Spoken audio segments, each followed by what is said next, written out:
Mengapa saya jawab dengan kata alhamdulillah ketika presenter Kompas TV menanyakan komentar saya atas penolakan Mahkamah Konstitusi terhadap gugatan DPD RI terhadap pasal 222 Undang-Undang Pemilu tentang ambang batas pencalonan presiden. Karena saya bersyukur, berarti ladang amal ibadah kami di DPD RI untuk terus bekerja memperbaiki kondisi negara ini diberi waktu lebih panjang lagi. Tugas negara ini diperluas sekaligus diperberat sehingga benar-benar harus fundamental. Bagi saya, beginilah cara Allah Subhanahu wa taala memberi hikmah atas ketetapannya sehingga harus kita yakini perjuangan ini akan menjadi ladang jariah bagi kita semua. Sehingga pada saat itu saya katakan penolakan MK adalah kemenangan sementara oligarki, tetapi bukan kemenangan abadi, karena kemenangan abadi akan diraih oleh rakyat Indonesia sebagai pemilik negara ini. Pemerintah silih berganti, pejabat negara juga silih berganti, semua akan meninggalkan dunia, hakim MK juga akan mati, oligarki sekaya apapun juga akan mati, tetapi rakyat dan negara ini harus tetap ada karena tunas-tunas generasi bangsa masih dilahirkan di bumi pertiwi ini. Masa depan mereka lah yang harus kita perjuangkan hari ini.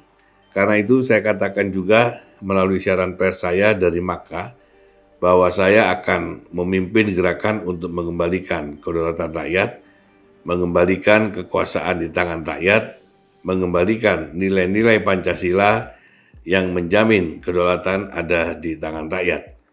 Saya harus konsisten dengan pilihan perjuangan yang harus saya lakukan dalam kapasitas sebagai pejabat negara melalui kelembagaan DPD RI, di mana saya dipilih melalui pemilu dan diberi amanat oleh anggota DPD RI untuk memimpin.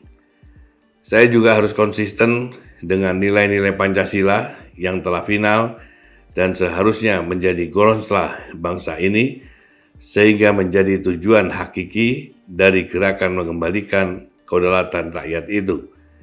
Saya harus membangun kesadaran bersama bahwa kedaulatan rakyat adalah jalan keluar satu-satunya untuk mewujudkan cita-cita hakiki negara ini, yaitu keadilan sosial bagi seluruh rakyat Indonesia.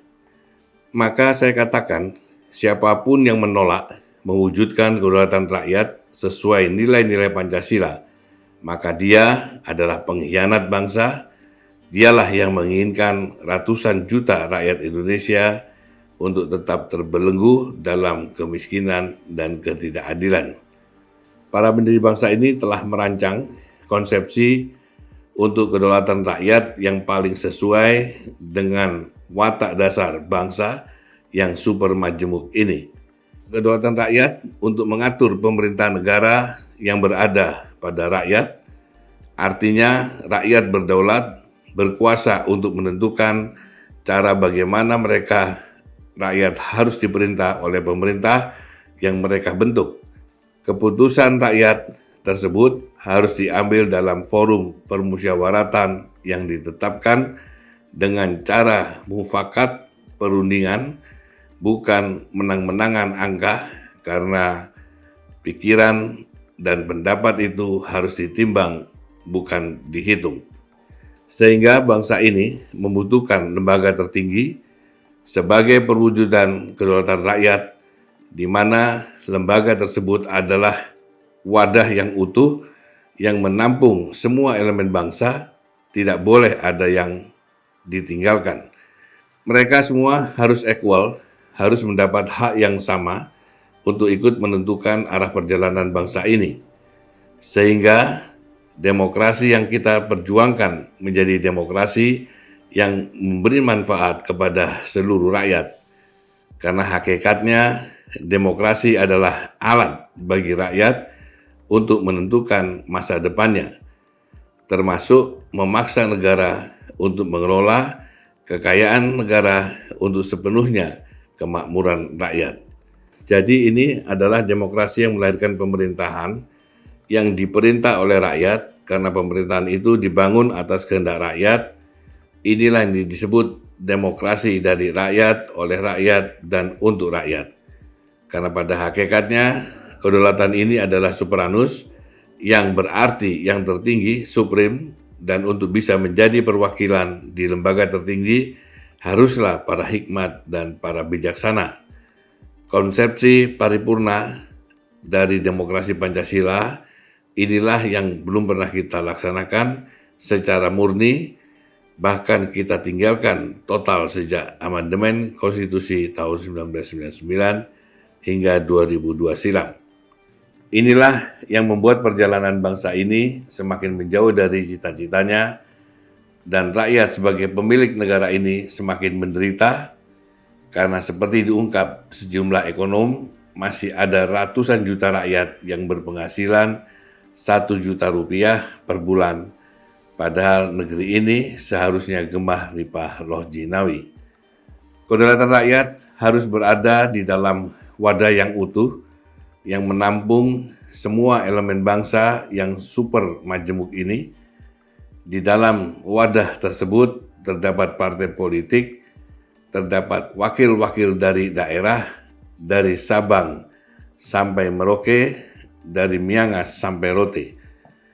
Terhadap wakil-wakil dari golongan-golongan di negara ini, badan-badan kolektif, koperasi, petani, nelayan, veteran, raja dan sultan Nusantara, ulama dan rohaniawan, cendekiawan, guru, seniman dan budayawan, mahaputra bangsa, penyandang cacat, dan seterusnya. Terdapat juga wakil-wakil dari TNI dan Polri sebagai alat pertahanan negara dan pelindung masyarakat.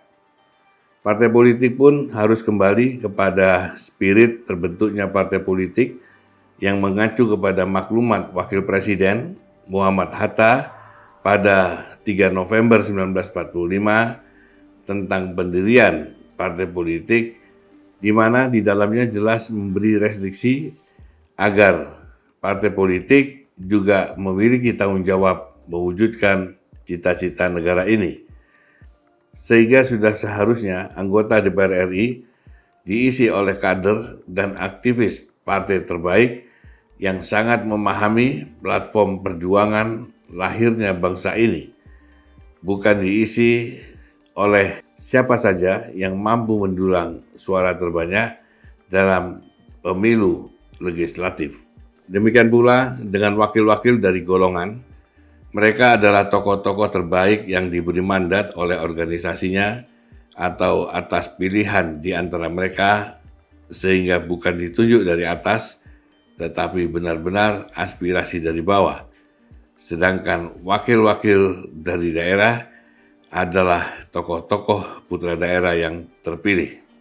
Sehingga prinsip bahwa semua elemen bangsa terwakili mutlak menjadi ciri demokrasi Pancasila, untuk kemudian mereka yang disebut dengan para hikmat tersebut bermusyawarah mufakat untuk menentukan arah perjalanan bangsa ini, sekaligus memilih presiden dan wakil presiden untuk diberi mandat dalam menjalankan roda pemerintahan, sehingga presiden dan wakil presiden adalah mandataris rakyat, alias petugas rakyat yang secara berkala melaporkan kinerjanya kepada pemberi mandat.